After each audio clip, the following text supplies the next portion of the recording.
Um, I recently been watching XJW videos, and the reason that I've been watching XJW videos is because I am an XJW, and it's not something that I speak about a lot or that I talk on. And the reason why I don't is because I'm so far removed from it that it doesn't really occur to me. But it started occurring to me again recently, and the reason why is that I haven't seen a living member of my family in over 30 years.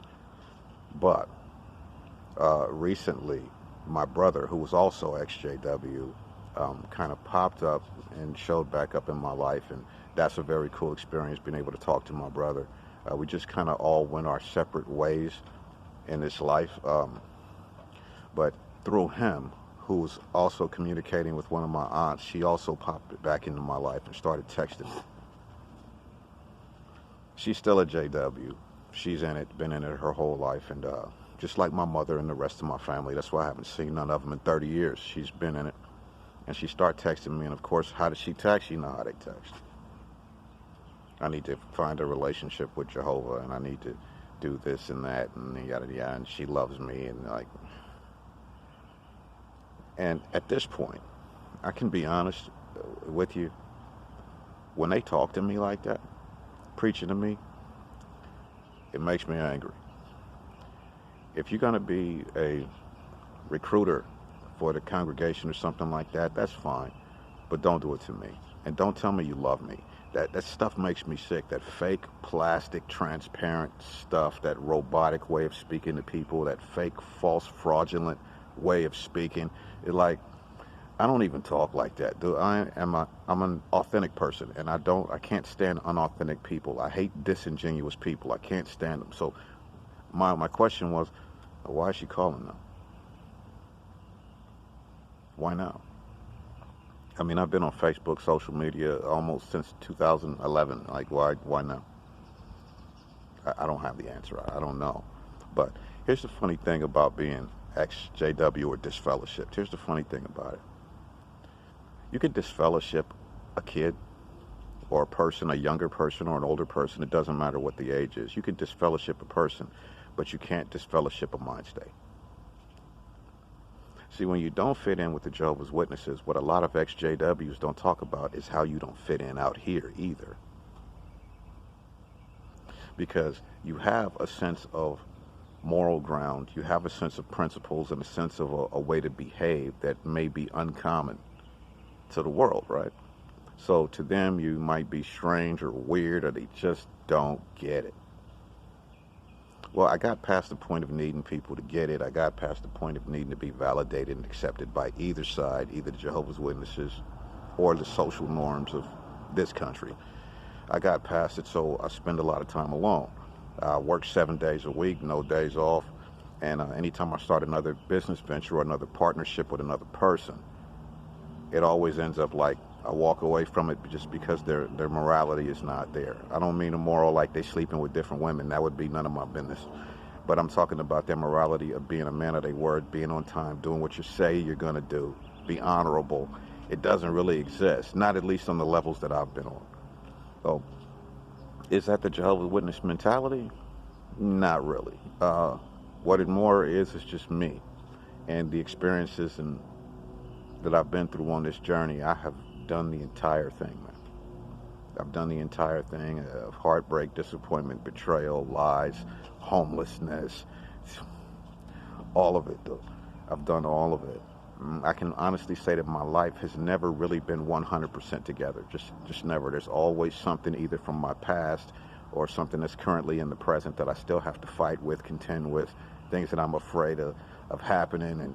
And, just because when you don't have that family structure or that family support, whenever you fall all the way to the bottom because nobody's going to catch you. You don't have a cousin you can go stay with, or a brother or sister or uncle or mom. You don't have any of that. So anytime any relationship or partnership that you have out here falls apart, you fall all the way to the bottom, So I got older. I started doing things differently. I kind of separated myself from relationships and all of this stuff.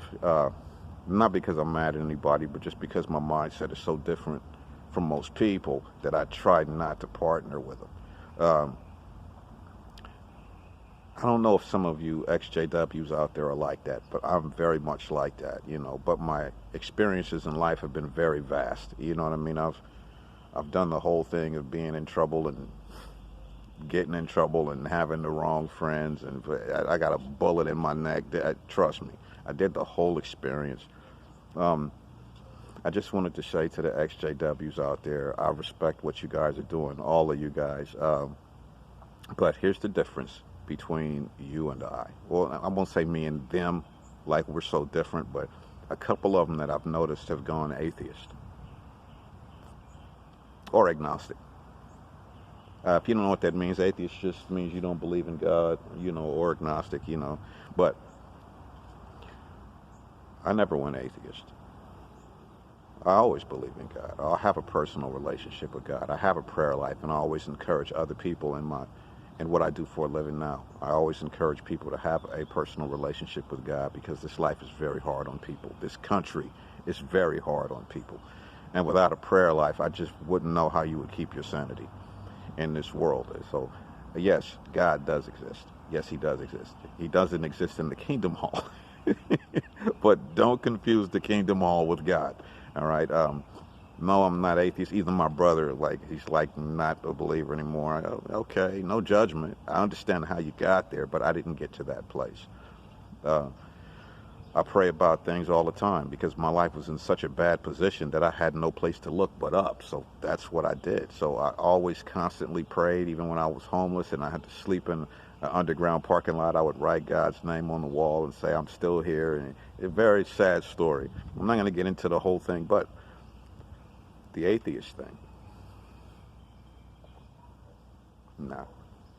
Of course God is real. Of course God exists. If you don't think he exists, then what we're talking about is Darwinism and evolutionary theory, which is the goofiest thing that you've ever heard of.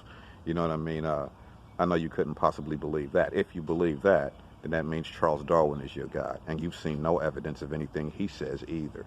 So, at the end of the day, I did not let Jehovah's Witnesses sour my relationship. Well, it did. Soured my relationship with God for many years, but I never lost it. You know, a personal relationship with God is a very, very positive thing, because you start to wig out in this world, especially how this world treats men today.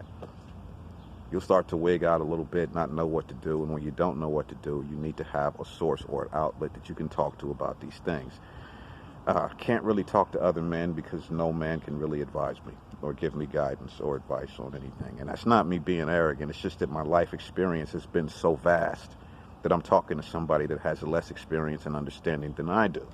So he can't really guide me on anything, but I pray about everything before I make any decision, before any woman I date, before any purchase I make. I pray to God for everything because it's what's most important. I hope if you're ex-JW, you haven't completely gone left on God. Remember, God was not in the Kingdom Hall. All right? He was not there. But while you're going on in your journey, don't forget that God is real. He sees you. And